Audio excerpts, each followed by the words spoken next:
Alors, Bezat Hashem, nous continuons sur la paracha de Vaetchanan. Alors, hier, on a vu que Moshe dit Hashem, vous avez commencé à me montrer de votre grandeur. On continue un peu aujourd'hui. Okay? Il dit ici, dans la paracha, Hashem, il dit à Moshe Rabbeinu, allez, ici, allez, Rosh Pisga, monte au sommet de la colline, Vesa Enecha, élève tes yeux. Yama, tu vas regarder le sud, l'ouest, Vetsafona, et le nord, Vetemana, le sud, ou Mizracha, l'est, Ur Ebe Enecha, et regarde cette terre que tu veux vraiment rentrer, tu vas la voir avec tes yeux. Car tu ne passeras pas, mais au moins tu la verras. J'aimerais bien te la montrer. Et là, le Midrash, il lui a fait un tour extraordinaire de tout Israël et de tous les trésors qui se trouvent dans la terre. Regardez, Israël est en train de trouver le pétrole, Israël est en train de trouver le gaz naturel, okay? Plein de choses. Tout ça a été déjà montré à Moshe Rabbeinu il y a 3500 ans. Okay? Alors il dit ici, regardez, il lui dit, après que tu as vu la terre, Vetsav et Yoshua, okay? Donne ordre à ton disciple Yoshua qui prend ta place, Vechazekeu, Ve'ametseu, et donne-lui la force, renforce-le. Kihu Ya'avor, car c'est lui qui va passer l'ifnei ha'amazé devant ce peuple. Vehu yanchil otam et haaretz, et c'est lui qui va leur installer dans la terre, Asher tir'e, que tu es en train de voir. Okay? Alors ça veut dire qu'Hachem lui donne ordre à Moshe. Okay? On a déjà vu, si vous vous rappelez, que Moshe, malgré qu'il voulait que c'est ses enfants qui vont prendre sa place, et Hachem lui annonce que c'est son élève, son disciple, qui va prendre sa place, il était content. Et Hachem lui dit, mets ta main sur lui, il met 2 mains sur lui. Alors Hachem lui dit, écoute, maintenant, renforce-le. Pourquoi le renforcer? Rachid dit, Vetsavet Yoshua, ala terachot, ve'ala masaot, ve'ala merivot. Sache que c'est beaucoup de travail de gérer tout un peuple. C'est tircha, c'est beaucoup d'œuvres, c'est beaucoup d'heures qu'il faut investir. Ala masaot, c'est lourd comme charge. Des fois, tu as des questions tellement lourdes, tellement dures. Ken? Imaginez-vous, Ken, un rabbin, il reçoit une question, il y a quelqu'un qui est branché à des machines et les docteurs ils disent qu'il faut le déconnecter et la famille veut le rester connecté. Et des fois, il faut prendre la décision. Oui ou non. Ça, c'est quelque chose de très lourd. On appelle ça dîner nefashot. Ken? Je vais vous donner un autre exemple. Ça, c'est un exemple que vous comprenez. Mais comprenez un autre exemple. Un enfant à la yeshiva, il est dans une corps religieuse et il fait des problèmes. Alors maintenant, il y a tout un comité des rabbins, la direction. Est-ce qu'on le sort de la yeshiva? On le sort pas, on le garde, on lui donne une chance, on lui donne pas une chance. Ça, c'est dîner nefashot. Ça, c'est juger une âme. Pourquoi? Qui garantit que si tu le sors de la yeshiva, qu'il rentre dans une autre yeshiva?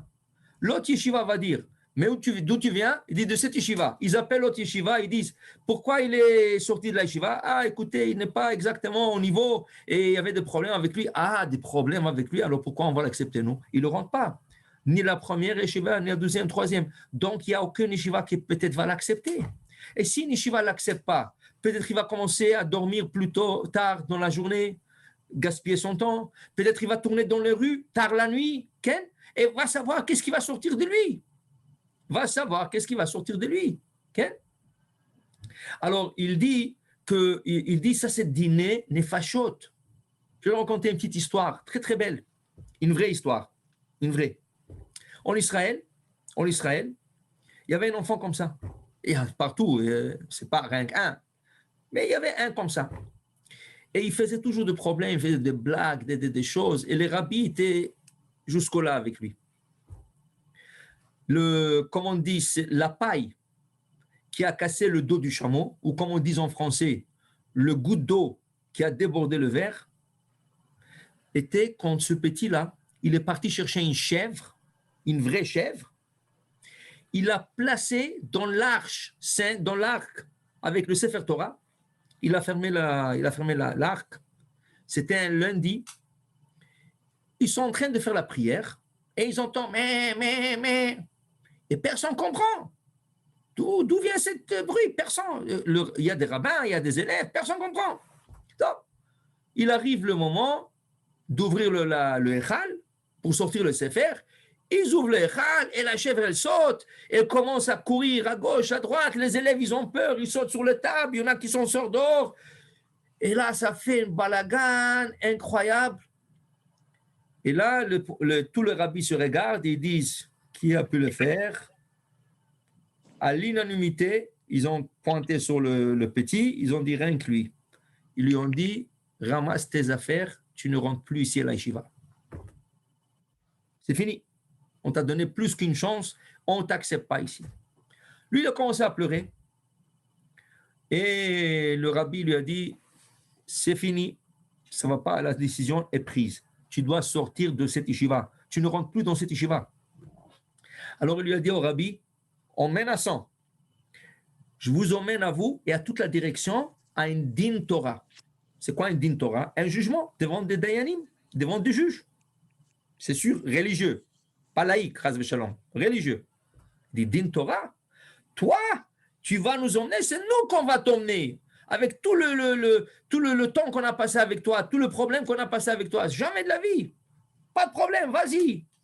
Lui, il est parti avec ses parents, convoquer des juges, trois juges dans un tribunal rabbinique, pour convoquer la yeshiva et din Torah. Donc, quand la session s'est ouverte, le dayan, le grand rabbin, il lui dit, OK, c'est quoi, de quoi on parle aujourd'hui? Alors le petit dit, écoutez, ils veulent me jeter de la yeshiva. OK, ça va. L'autre côté, qu'est-ce que vous avez à dire? Alors ils ont sorti tout un dossier sur lui. Il a fait ça, il ne s'est pas présenté, et la dernière chose avec la chèvre et tout ça, le Dayan, il a entendu tout ça, il dit, wow. Mais ils ont raison. Qu'est-ce que le petit veut d'eux? Alors il dit, mais il s'adresse à l'enfant, il dit, mais qu'est-ce que tu as à dire pour te défendre? Est-ce que tu peux te défendre contre tout ce dossier, toute cette accusation? Il dit, oui. Il dit, quoi?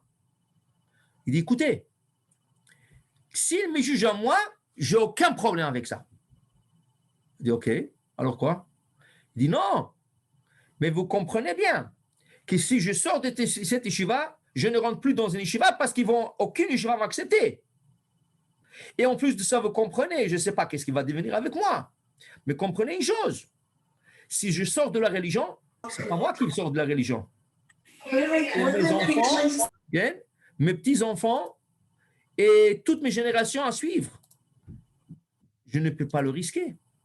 Alors, qui me sort à moi, aucun problème, mais qui sort mes enfants, mes petits-enfants, mes petits-enfants de la yeshiva, ça c'est inacceptable.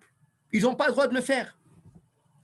Le dayan, le rabbin, était bouche bée. Il a dit, mais il a raison. Oui, tu es en train de le juger à lui, mais les conséquences tombent sur qui?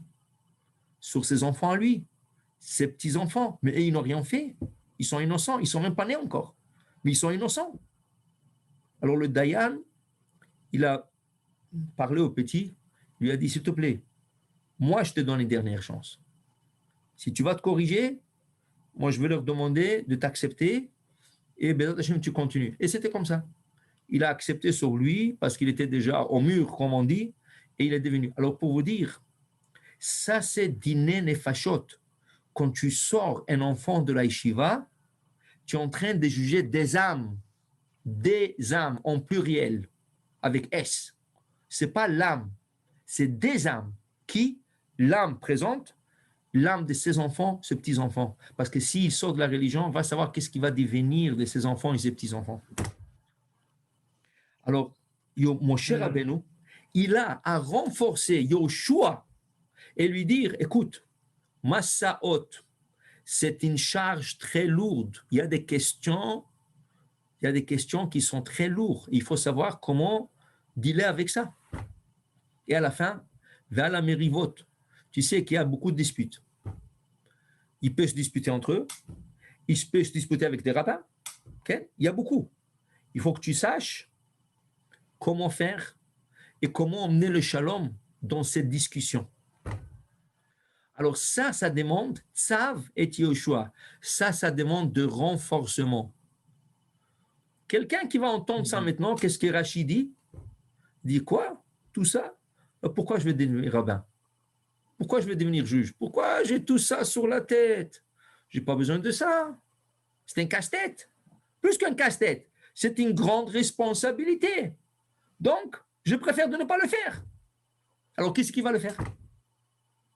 Alors, Hachem, il dit à Moshe Rabbeinu, parle à Yoshua, renforce-le. Toi, tu es passé par là. Combien de fois ils étaient prêts à jeter des pierres sur Moshe Rabbeinu?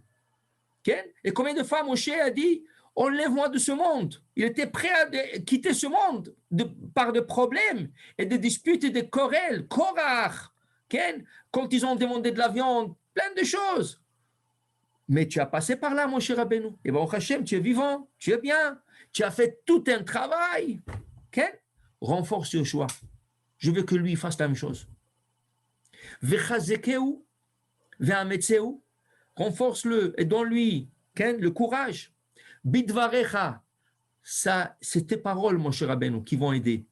Shelo yerach libo lomar, afin que dans son cœur, il ne dise pas, Yoshua, qu'il ne dit pas quoi? Que Shem shene'enash rabbi alehem, car sofi l'aneshelem. Mais une seconde, Yoshua veut dire, hey, pourquoi j'ai besoin de tout ça? Mon maître, mon cher Rabbeinu, le pauvre, il a tellement souffert. Et qu'est-ce qu'il voulait? Il voulait rien rentrer en Israël, voir la terre d'Israël, et à la fin, ça ne lui a pas été accordé. À cause de qui? À cause d'eux. Parce qu'ils l'ont énervé, et au lieu de parler au rocher, il a frappé, et Hachem l'a puni. Alors pourquoi j'ai besoin de ça? Non, non, non, non, non. Parle à Yoshua, Chazekeu va'ametseu, Mavticho ani. Dis-lui, Hachem dit à Moshe Rabbeinu, dis-lui à Yoshua, je le promets, Kihu Ya'avor, il va passer le Jourdain, Vehu Yanchil, il va installer Am Israël, en terre d'Israël. Alors dis-lui de ne pas avoir peur, je lui promets. Okay? Maintenant, quand il dit, quand Hachem, il dit à Moïse, Kihu Ya'avor lifnehem, car il passera devant eux et il va les installer. Hachem il dit à condition, Rashi l'emmène ici, à condition. Quelle est la condition? Im yavor lifnehem inchalu. S'ils passent devant eux, oui, ils vont hériter la terre d'Israël. Ils vont s'installer en Eretz Israël. Mais pourvu que lui, il passe en avant. Qu'est-ce qui s'est passé en avant? Vous savez qu'est-ce qui s'est passé en avant? Rashi explique que dans la guerre d'Israël, le roi ou le dirigeant doit aller en avant. Chez les Goïm, c'est le contraire. Le roi et le dirigeant restent en arrière pour qu'il ne soit pas frappé, parce que celui qui va au front, il risque d'être frappé. Hachem dit à Yoshua, si tu vas aller en avant et tout le soldat te suit, mais toi tu es en avant, tu vas gagner et tu vas leur faire installer en Israël. Et si tu restes en arrière et tu les envoies en guerre, tu vas perdre. Eux, ils vont perdre. OK? Il dit ici, et ainsi nous trouvons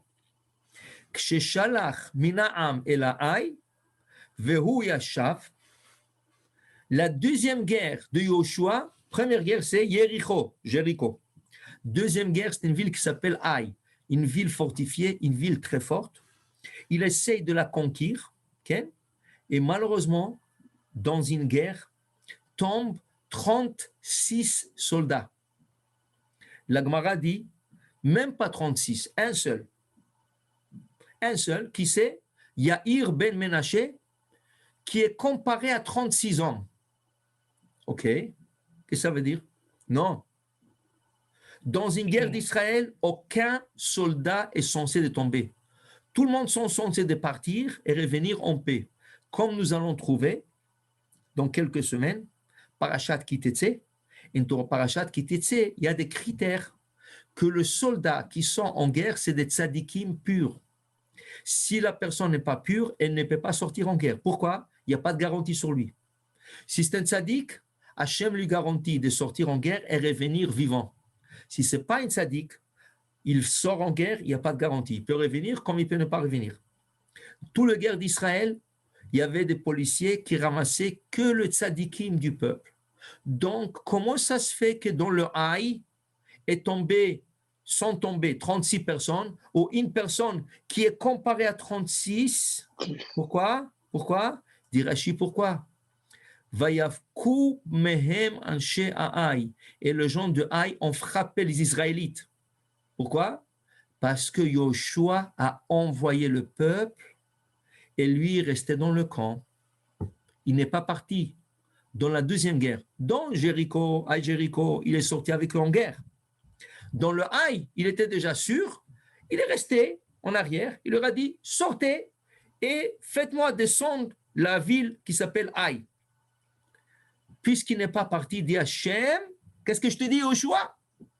Im ya'avor lifnehem, si tu passes devant eux, en avant à eux, et tu vas avec eux et tu te bats avec eux, vous allez gagner. Si tu restes en arrière, vous allez perdre. Donc, Moshe, qu'est-ce qu'il a à renforcer Yoshua? Il a à lui dire, Yoshua, dans toutes les guerres, tu passes en avant. Okay? Et c'est écrit, Vekivan shenafal al panav, amar lo kum lech ketiv. Il dit ici, quand Yoshua, il y avait le Yair ben Menashe qui est tombé, ou le 36 qui sont tombés, un de deux versions. Quand Yoshua entend ça, il tombe sur sa face et il prie Hachem, il supplie Hachem, comment ça se fait qu'on a perdu le soldat? On n'est pas censé de perdre de soldats. Hachem dit, Koum, lach, Koum, lève-toi. Koum, lève-toi, et pas lach, pas toi. Ça veut dire, lech, va. Moi, je te dis que si tu veux gagner, tu dois aller en avant avec eux. Mais tu es resté en arrière. C'est ça le problème. Alors voilà, ça a besoin de renforcement. Que Moshe Rabbeinu, il parle à Yoshua, il dit Kumler. Dans cette guerre, qu'est-ce qui se passe aussi dans la guerre de Yoshua? Il est dans la nuit, il était dans le camp. Et voilà, il voit un général d'armée. Et il a une épée en main. Ok? Lui, il comprend, il lui dit, Alanu ata im netzarenu. Est-ce que vous faites partie de nous ou de nos ennemis? Il dit, non, je fais partie de vous. Mais ce n'est pas un homme, c'est un ange. Et là, Yeshua tombe en avant. Il dit, waouh, je suis en train de voir un ange. Vous savez qu'est-ce que c'est voir? On a parlé déjà dans Parashat Balak. Voir un ange, c'est toute une chose. Okay? Il dit, mais lama bata, pourquoi tu es venu? Il dit, pourquoi je suis venu? Vous avez commis 2 fautes. Okay? Vous avez commis 2 fautes. Il dit, oui. C'est quoi le faute? Il dit, hier, ça veut dire c'était la nuit, et c'était le jour, vous avez oublié de sacrifier le Korban Atamid. Nous avons l'obligation de ramasser 730 brebis et de sacrifier 2 par jour. Et une brebis, tu sacrifieras le matin, et l'autre brebis, tu sacrifieras en après-midi. Et ça, c'est quotidien, que ce soit en semaine, que ce soit en Shabbat, que ce soit en fête. Malgré que le Shabbat, le Beth Amikdash est fermé, mais les 2 brebis sont obligatoires. Okay? Il y a aussi le Korban Moussaf, mais le 2 brebis, c'est obligatoire. Il lui a dit, le malach, mais hier, vous avez oublié de sacrifier la brebis du matin. Alors Yoshua s'excuse, il dit, mais on était en plein champ de bataille. Tout le monde était en plein champ de bataille. Il n'y avait personne pour sacrifier. Et c'est quoi la deuxième faute? Il dit, mais vous n'avez pas étudié la Torah cette nuit-là. Vous n'avez pas étudié la Torah. C'est inacceptable. Ok, le matin, tu peux me dire, vous êtes en train de vous battre contre vos ennemis. Et le soir, il n'y a pas de guerre le soir. Le soir, tous les soldats se reposent. Donc, comment ça se fait que vous n'avez pas étudié la Torah? Yoshua, il lui pose une question. Dites-moi, quel de deux péchés est plus grave? Celui de ne pas sacrifier le korban tamid, le sacrifice quotidien, ou celui de ne pas étudier ce soir la Torah? Il lui dit, le malach, l'ange lui dit, le fait de ne pas étudier ce soir la Torah, c'était plus grave que de ne pas sacrifier le tamid. L'étude de la Torah, il prime sur tout. Hachem peut te pardonner sur le fait que tu n'as pas sacrifié parce que tu as une excuse, ok, c'est pas une excuse, mais on va dire c'est une excuse valable et acceptable, mais de ne pas étudier, ce n'est pas acceptable. C'est écrit Vayalen Yoshua Ba'emek. Tout de suite, Yoshua s'est mis dans la vallée. Et la Gemara, dans Masechet Megillah, nous explique que ça veut dire dans la vallée. Quelle vallée? Non, pas dans la vallée. Emek, qui est vallée, on le prend 100 points, on dit Omek, profondeur. Yoshua s'est approfondi dans la Torah, cette nuit-là. Ça veut dire quoi? Dit le Rav Lapian, il explique le Rav Lapian. Ce n'est pas qu'ils n'ont pas étudié la Torah. C'est impossible. C'est impossible. C'est sûr qu'ils ont étudié la Torah cette nuit-là. Ils n'auraient pas annulé l'étude de la Torah. Mais il y a étude, il y a étude. Ça veut dire quoi? Il y a une étude de Torah, tu peux lire. Tu lis un livre, ah, c'est beau, ouais, c'est intéressant, ouais. C'est tout, c'est pas plus que ça. Il y a une étude, tu veux comprendre. Je lis ça, mais attends une seconde, j'ai une question. Et voilà que par ma question, je cherche une réponse. Je n'arrive pas à le trouver. Je cherche un autre livre de la bibliothèque. Et je commence à fouiller. Okay? Je demande. Et je reçois des réponses, mais je ne suis pas satisfait des réponses. Je cherche encore. Ça, c'est approfondissement. Étudier le Talmud, c'est en profondeur. Parce que le Talmud, il faut comprendre. Qu'est-ce que le rabbin il veut dessus? Qu'est-ce que ce rabbin il reproche à l'autre rabbin? Pourquoi il lui a posé la question? Et la réponse, pourquoi il n'a pas satisfait le premier rabbin? Et pourquoi la Gemara a emmené cette preuve? Elle aurait pu emmener une autre preuve. Ça, c'est l'approfondissement. Donc, il y a deux manières d'étudier. Prendre des livres et rien que lire. Tu lis, oui, c'est bon. Ouais. Mais il y a une étude où tu approfondis. Dit le Rav Lapian, vous pensez que Yoshua et le Ham Israël n'ont pas étudié cette nuit-là? Impossible. C'est sûr qu'ils ont étudié. Seulement, ils étaient fatigués. Et par leur fatigue, ils ne sont pas approfondis dans l'étude. Ils sont mis à étudier comme ça, flou, comme ça. Mais quand Yoshua il comprend que le malach lui reproche de ne pas s'approfondir dans la halacha, dans la Gemara, qu'est-ce qu'il fait? Vayalen Yoshua ba'emek, melamed shelan be'omka shel halacha. Il se mit à s'approfondir et dans la partie la plus difficile, la partie de la halacha, la loi juive, c'est la partie tout difficile. Okay? Tu peux lire le Chumash, c'est beau. Et Abraham voyage. Et Abraham achète le caveau de Marpella, et Abraham sort en guerre contre les 4 rois. Tout ça, c'est très beau, c'est super beau. Okay? Mais tu comprends la halakha de Shabbat, et on te dit, monsieur, est-ce que vous savez que quand vous faites une salade, il y a une manière de faire une salade? Il y a beaucoup de choses à faire attention quand on prépare une salade. Ah oui? Qu'est-ce qu'il y a? Dis-moi, j'ai besoin d'être un chef là?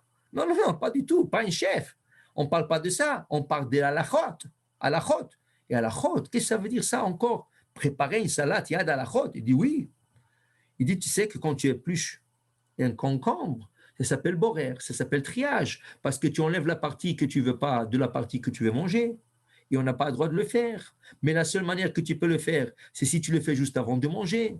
Combien de temps c'est juste avant de manger? Une demi-heure, un peu plus, mais pas plus que ça. Okay? Et quand tu coupes la salade Ken, tu n'as pas le droit de saler la concombre. Tu dois mettre de l'huile d'abord et ensuite le sel, à moins que tu mélanges la concombre avec des autres légumes. Ken. Et quand tu coupes la concombre, c'est le concombre, il faut le couper un petit grand morceau, pas trop petit comme qu'est-ce qu'ils appellent la salade israélienne. Ceci s'applique pour la tomate, ceci s'applique pour le concombre. Pour le... Waouh, waouh, waouh, waouh, waouh, qu'est-ce que tu racontes? Tout ça pour faire une salade le jour de Shabbat? Oui, monsieur. Ça s'appelle approfondissement dans la loi juive. Il y a des règles. Waouh, je ne savais pas tout ça. Oui, mais écoute, qu'est-ce qu'il dit le proverbe? Nul est censé ignorer la loi. Quand tu traverses la lumière rouge, tu dis au policier, ah, je ne savais pas que c'est interdit. Comment tu ne savais pas? Tu ne sais pas, à Québec, on n'a pas le droit de tourner à droite quand la lumière est rouge? Ah non, ce n'est pas comme New York ici. Ah, je ne savais pas. Monsieur, quand tu rentres à Québec, tout de suite, il y a une enseigne, pas de tourner à droite en lumière rouge. Dès que tu rentres, tu passes le pont là-bas à Laval, tu as cette nul est censé ignorer la loi. La même chose pour le judaïsme. La loi juive, c'est la halakha. Tu ne peux pas dire, ah, je ne savais pas. Oui, tu ne peux pas tout savoir. Tu n'es pas un avocat, tu n'es pas un rabbin, tu ne peux pas tout savoir. Mais on étudie, on approfondit, on essaye, on écoute, on va chercher. Okay? C'est ça. Yoshua, ce n'est pas qu'il n'a pas étudié. En Israël, ce n'est pas qu'ils n'ont pas étudié. Bien sûr qu'ils ont étudié cette nuit-là. Bien sûr. Pas profondément. Mais le malach, il le reproche. Pourquoi vous n'avez pas approfondi dans la loi? Oui, vous êtes fatigué, mais vous êtes la génération de sagesse, d'or d'A. C'est à vous que la Torah a été donnée directement. Donc, vous êtes censé de vous plonger dans la Torah profondément. Profondément. Okay? Et c'est ça, Ken, c'est ça Yoshua, c'est ça son rôle. Il est devenu le leader d'Israël. Il est devenu le leader d'Israël. Mais, autant qu'il était le leader, il y a des responsabilités qui viennent avec. Et Hachem, il dit à mon cher Rabbeinu, je veux que tu le renforces par lui. Donne-lui la morale, explique-lui la responsabilité et dis-lui de ne pas se décourager. Oui, ça vient avec responsabilité, mais ce n'est pas donné à n'importe qui. Il a été choisi plus que tes enfants. D'accord? Moshe voulait que ce soit ses enfants. Et Yoshua a été choisi plus que les enfants de Moshe Rabbeinu.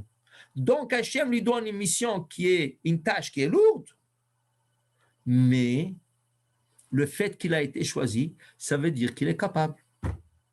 C'est pour ça que Chachamim nous disent, Hachem ne te donne jamais à faire une chose que tu n'es pas capable de faire.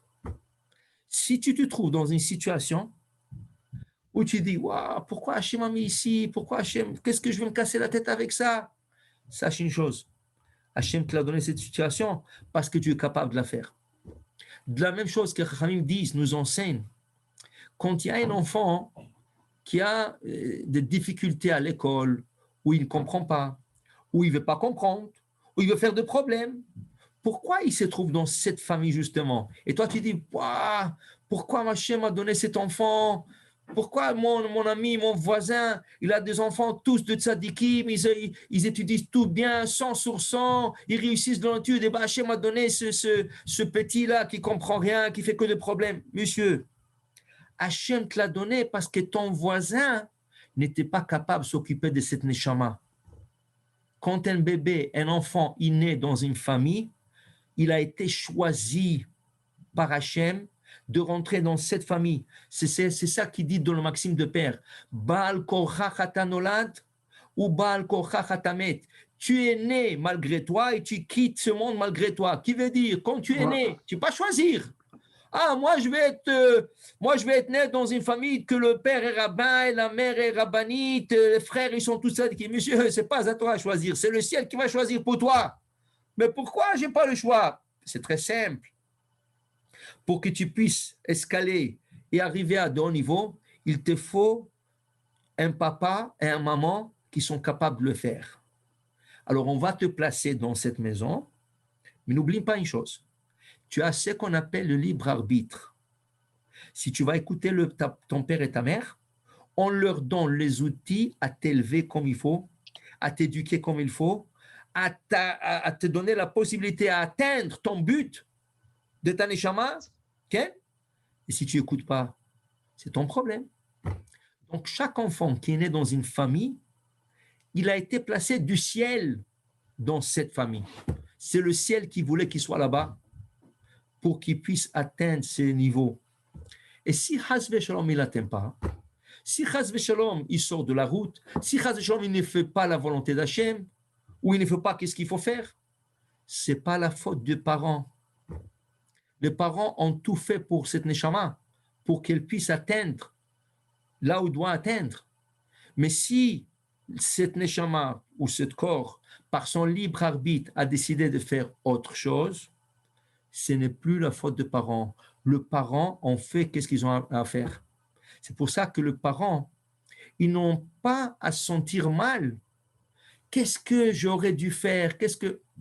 Mais tu as tout fait. L'autre partie, c'est l'enfant.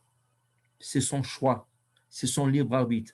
Mais ça ne veut pas dire qu'il faut arrêter. Même si cette neshama et cette personne, cet enfant a décidé de faire autre chose, tu continues, tu es toujours là pour lui. Je vais vous raconter une histoire qu'il raconte le Rav Ben Ishraï. Le Rav Ben Ishraï dit, il y avait un couple et le père était très très riche. La personne était très très riche, hyper riche. Un seul problème à ce couple, il n'avait pas d'enfant. Le monsieur, il a fréquenté tout le rabbanim, tout le tzadikim, toutes les tombes de tzadikim. Il a demandé, il a pleuré, il a donné tzedaka. Qu'est-ce qu'il n'a pas fait pour avoir un enfant? Qu'est-ce qu'il n'a pas fait pour avoir un enfant? Okay? Et voilà, après 14 ans, sa femme lui annonce que Baruch Hashem est tombée enceinte. Quelle joie! Il ne savait pas où se mettre, le parent. Waouh! Et ils ont été suivis par des docteurs et ils ont tout fait que ça arrive à terme, que l'enfant naît, tout ça. Et pas seulement ça. Voilà, 9 mois ont fini et pas seulement un enfant, un garçon. Un garçon. Waouh! Premier-né, Bechor, Britina, Jackpot. Bechor, un enfant. Quelle joie! Le papa, il a fait un festin de roi. Il a invité tout le rabbin, tout le pauvre. Qu'est-ce qu'il n'a pas fait pour cet enfant? Et voilà, comme c'était l'enfant unique, les parents étaient déjà un peu âgés et ils ont compris qu'ils n'auront plus à avoir des enfants après. Comment ils n'ont pas gâté cet enfant? Qu'est-ce qu'ils n'ont pas acheté comme des habits, comme des jouets, comme des livres, meilleurs professeurs privés, des shivas, tout ce que vous voulez. Et voilà que cet enfant est en train de grandir après la bar mitzvah et il commence à fréquenter des amis qui ne sont pas bons. Malheureusement. Et le père lui dit, mon fils, tu es mon fils unique, c'est toi qui vas prendre toute cette fortune et je veux que tu sois dans le bon chemin, je veux que tu sois un rabbin, sois un tamid chacham, sois quelque chose, sois un homme d'affaires, mais ne fréquente pas ces gens-là, ils sont rien que pour ton argent. Et chaque soir, c'était des sorties et lui, il payait les sorties à tous ses amis. Le père, la mère pleurait, son fils unique, voilà comment il tourne.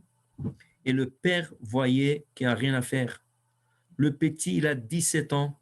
Et le petit il retourne 2 heures de la nuit, 3 heures du matin, il fréquente des bars, il fréquente avec des mauvaises personnes.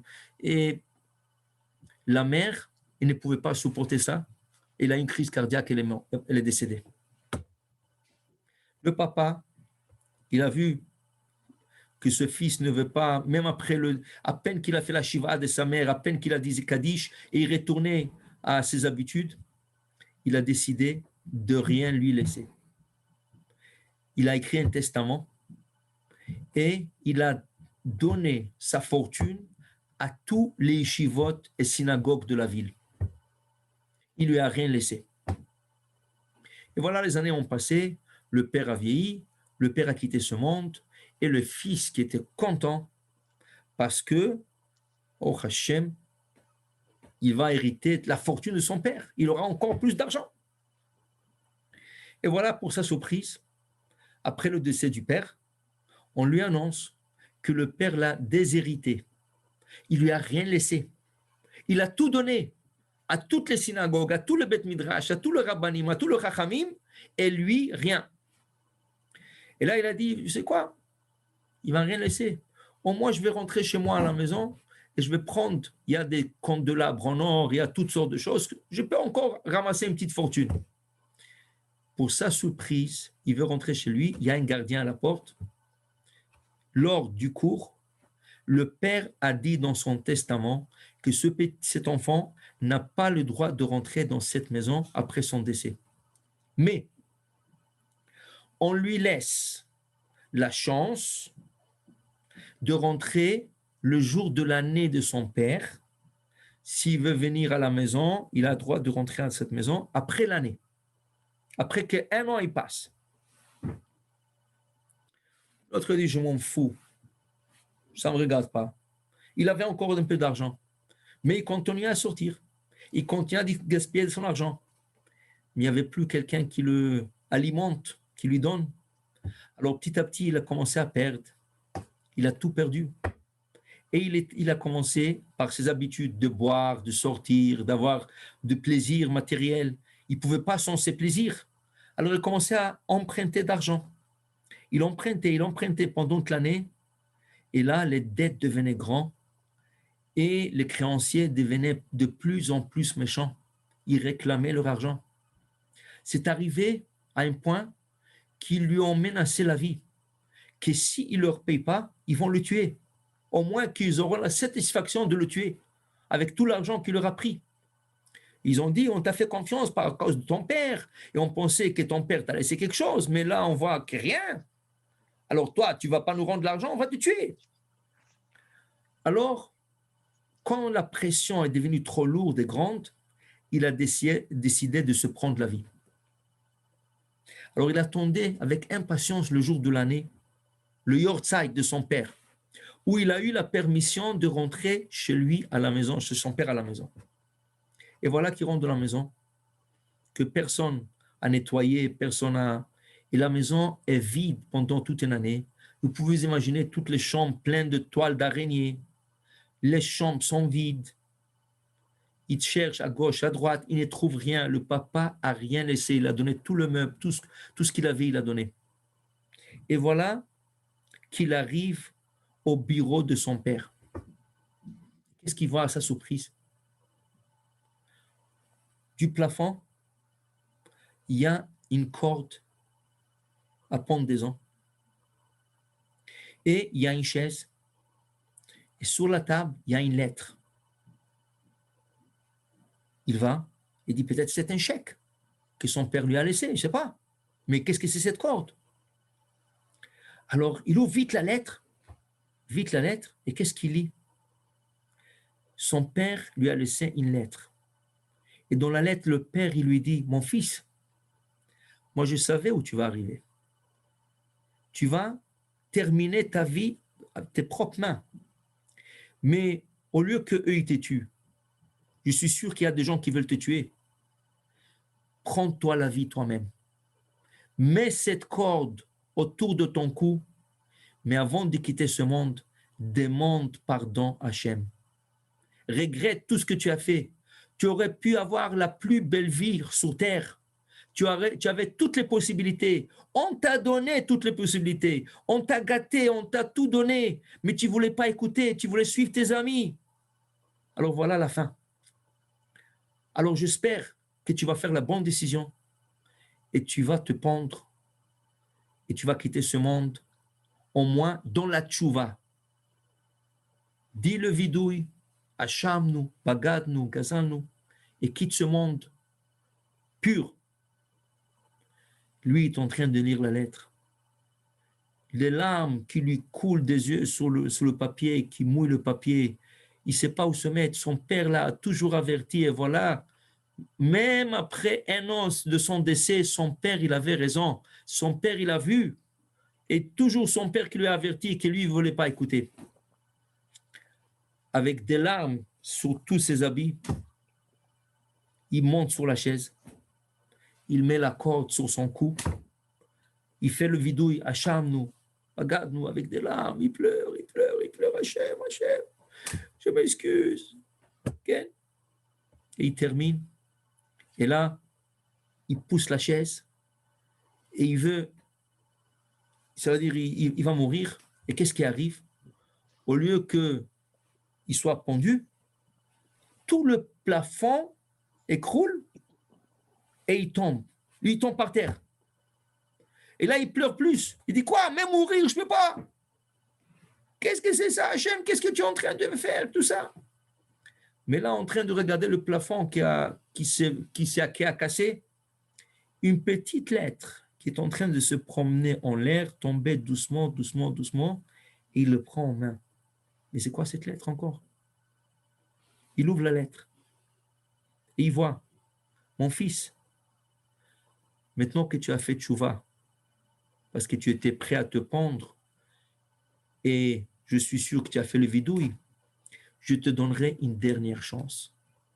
Je te réservais une grande fortune. Je tout donné, mais j'ai encore une fortune. Et lui a dit où cette fortune est cachée. Et là, il a fait tchouva.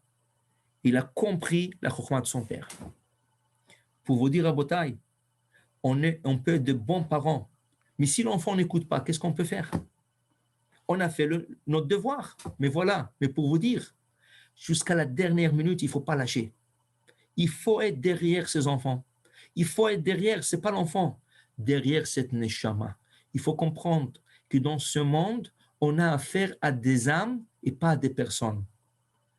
Quand tu comprends que la personne, c'est rien qu'un habit extérieur, et dans cette personne se cache une neshama, que moi, je dois élever, tu le vois autrement.